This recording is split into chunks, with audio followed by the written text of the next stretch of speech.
Have you ever wondered how an epidural is placed? Stick around if you want to see a demo.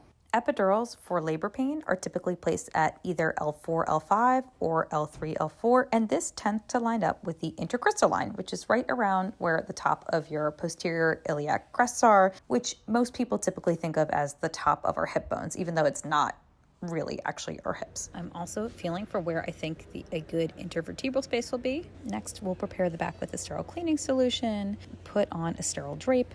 If this were a real patient, I would be using sterile gloves and a mask and hat, of course. Once I'm sterile, I always double check my landmarks one more time. This is typically the most painful part of the procedure, giving a little bit of lidocaine to numb the skin. Once the skin is nice and numb, it's time to insert the Tuohy needle. This is what we'll ultimately use to thread the epidural catheter. You insert until you start to feel a little bit of resistance.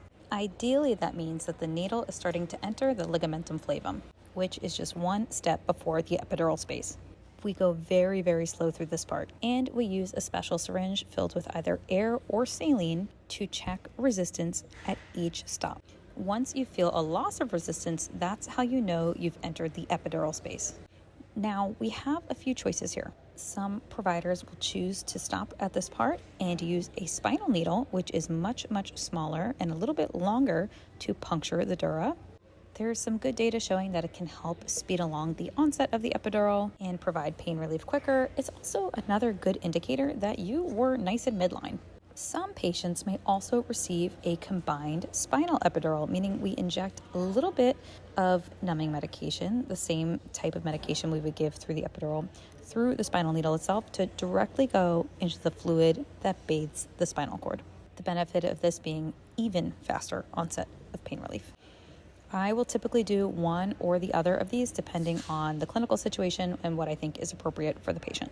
Now it's time to thread the epidural catheter itself. Now you'll notice this was a blind technique. I don't have x-ray vision. I don't know where the tip of the catheter truly landed. So we do a few tests to make sure that the catheter didn't accidentally go into the intrathecal space, meaning the fluid that's bathing the spinal cord, or into a blood vessel.